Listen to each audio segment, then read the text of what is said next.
नमस्कार।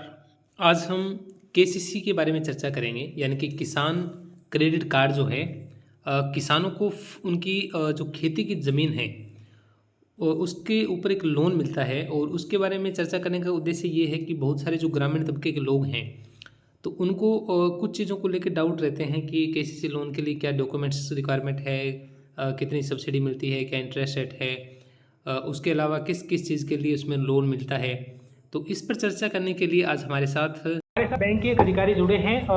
हम उनसे सिंपल भाषा में जानेंगे केसीसी के बारे में। सर, आपका बहुत बहुत स्वागत है। सबसे पहले आपसे सवाल, केसीसी क्या है?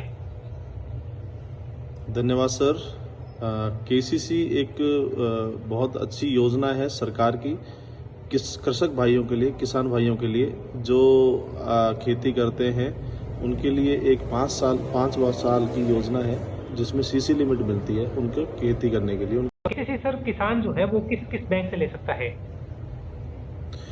केसीसी सर सारे नेशनलाइज बैंक से ले सकता है, प्राइवेट बैंक से ले सकता है, छोटे स्मॉल फाइनेंस बैंक से ले सकता है। वो आसपास के किसी भी बैंक से केसीसी आसानी से ले सकता है। जैसे कई बार गांव में कोऑपरेटिव बैंक होते हैं या ग्रामीण बैंक होते हैं, वहाँ से केसीसी क्या मिल सकती है?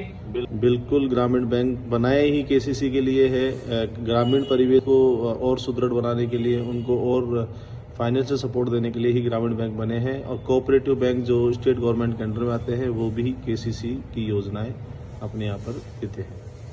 किसान क्रेडिट कार्ड के लिए कौन कौन से डॉक्यूमेंट्स की आवश्यकता पड़ती है? सर, केसीसी में बहुत सिंपल रखा है। उसमें जमाबंदी चाहिए एक, जो कि इजीली ई मित्र पे मिल जाती है, एक नक्शा चाहिए और एक गिरदावरी की रिपोर्ट चाहिए। जो सारी चीज़ें ई मित्र से इजीली मिल जाती है। पटवारी से, जो अपने क्षेत्रीय पटवारी है, उनसे सील साइन करवा करके आप अपने आधार कार्ड, पैन कार्ड के साथ में बैंक में दर्ज करवा सकते हैं। गिरदावरी क्या होती है, किसान कहाँ से ले सकता है? गिरदावरी सर ई मित्र पे जाएंगे, ई मित्र वाला दे देगा। पटवारी पहले देते थे, अभी जो पंजीयन की राजस्व विभाग की साइट है वहाँ से सारी रिकॉर्ड एक साथ मिल जाते हैं। गिरदावरी में उनकी फसल का पूरा ब्यौरा होता है कि कौन कौन सी फसलों उन्होंने पहले बोई थी या बो रखी है या बोते हैं वो, तो उससे थोड़ा आसानी हो जाती है कौन कौन सी फसलों पे लोन देना है। भाषा में कहें तो जो केसीसी के लिए मुख्य डॉक्यूमेंट जो है वो गिरदावरी है, नक्शा है और जमाबंदी है। जी यस सर। ये सारी चीजें आप एक ही जगह ई मित्र से निकलवा सकते हैं। ई साइन वाली जमाबंदी निकलेगी, गिरदावरी ई साइन वाली निकल जाती है, नक्शा निकलता है। ई साइन वाला अगर नहीं निकलता है तो उस पर पटवारी की अपने सील और साइन करवा करके आप प्रस्तुत कर सकते हैं। 3 डॉक्यूमेंट्स के अलावा और क्या डॉक्यूमेंट्स चाहिए सर? उसके अलावा उनके जो नॉर्मल आधार कार्ड, पैन कार्ड, फोटोज, अगर उन्होंने ट्यूबवेल लगा रखे तो उसका बिल, अगर वो सिंचित जमीन है तो उसको बिल देना ही पड़ेगा, और बस नॉर्मल यही कागज। एक बार जब भूमि प्रमाण पत्र मांगता है बैंक तो वो क्या है? वो सर, अब जैसे मैं बात करूं जयपुर साइड में, हमारे यहाँ पर जरूरत नहीं है उसकी। पहले ऑफलाइन थी सारी, जो राजस्व विभाग की सारी जो जितनी भी पंचायतें थी जो नॉर्मल ऑफलाइन थी, आजकल सब ऑनलाइन हो गया है। तो भूमि प्रमाण पत्र पहले तहसीलदार का साइन होके पटवारी द्वारा प्रस्तुत किया जाता था, अब उसकी जरूरत नहीं के बराबर है। जहाँ जहाँ ऑफलाइन है वहाँ शायद वो भूमि प्रमाण पत्र की जरूरत पड़ सकती है। केसीसी की ब्याज दरें क्या है? सरकार कितनी सब्सिडी केसीसी पर देती है? केसीसी की ब्याज दर है 3 लाख रुपए तक अगर कोई केसीसी लेता है तो उस पर 7% है, जिसमें 3% का इंटरेस्ट सबवेंशन सरकार की तरफ से दिया जाता है उन्हीं ग्राहक को जिनका खाता रेगुलर चल रहा है हर साल। केसीसी देने का मुख्य उद्देश्य क्या है? केसीसी क्यों किसान जो है उसका अवेल करवाई जाती है? केसीसी सर, किसान के पास में उसको बीज खरीदने के लिए उसके बहुत सारे खर्चे होते हैं। तो पहले तो उसको लोन होता नहीं था, तो नाबार्ड ने और ये इसलिए योजना को चालू की है कि उसके पास अपना अगर वो खेती करता है तो सबसे सर्वप्रथम वो बीज खरीदेगा, उसके बाद में उसको कीटनाशक होगा, जो भी वो थ्रेसर होगा, अपनी जुताई बुवाई करता है तो उसके लिए उसको पैसे की जरूरत रहती है। तो पहले क्या, जो जब बड़े बड़े जमींदार उससे पैसे लेते थे वो बड़े महंगे ब्याज दर पे मिलता था। तो बैंक की तरफ से अब ये योजना बहुत ही सिंपल सरल तरीके से चालू की है। आपको 5 साल के लिए सीसी लिमिट मिल जाएगी, हर साल 10% राशि बढ़ती रहेगी। आपको फसलों से उत्पन्न जो आमदनी है उसको आप जमा करके अपना ब्याज जमा करके केसीसी को आप 5 साल तक के लिए चालू रख सकते हैं। तो क्या खेती के अलावा जो अलग उसको इंस्ट्रूमेंट चाहिए, चाहे वो तारबंदी से लेके हो या वेयर हाउस बनाने तक हो, स्टोरेज बनाने तक हो, क्या उसके लिए भी अलग से लोन की सुविधा है केसीसी के अलावा? केसीसी तो क्या है कि फसल के लिए मिलता है, अगर वो इसके अलाइड जो एक्टिविटीज कर रहा है उसके लिए अलग से एक एग्रीकल्चर टर्म लोन मिलता है, एटीएल जिसको बोलते हैं, वो वहां से उसको ले सकता है। जो भी केसीसी धारक है उसको एटीएल की योजना अलग से है।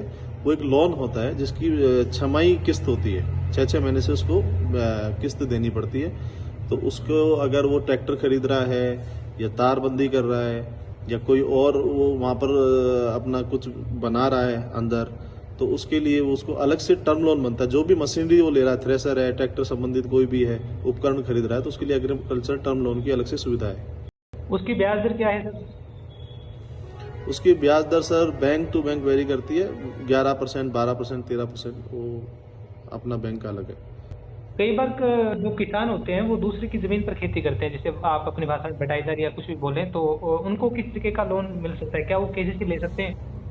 नहीं सर, उनको केसीसी नहीं मिलेगी, लेकिन उसके लिए भी सरकार ने योजना लाई है, जेएलजी आपने सुना होगा, जॉइंट लायबिलिटी ग्रुप करके 4 से 10 बटाईदारों का ग्रुप हो सकता है, उनके लिए अलग से ये योजना है, तो वो जेएलजी ले सकते हैं। हम बीघा में बात करें, जैसे वैसे तो स्टैंडर्ड यूनिट हेक्टेयर या एकड़ होती है, इसके अलावा जैसे कि हम एक फसल की बात करें, जो भी फसल चल रही है, जैसे चना की बात करें, तो नॉर्मली 1 बीघा जमीन पर उसको कितना जो पैसा है वो केसीसी के रूप में मिल सकता है? मोटा मोटा आइडिया।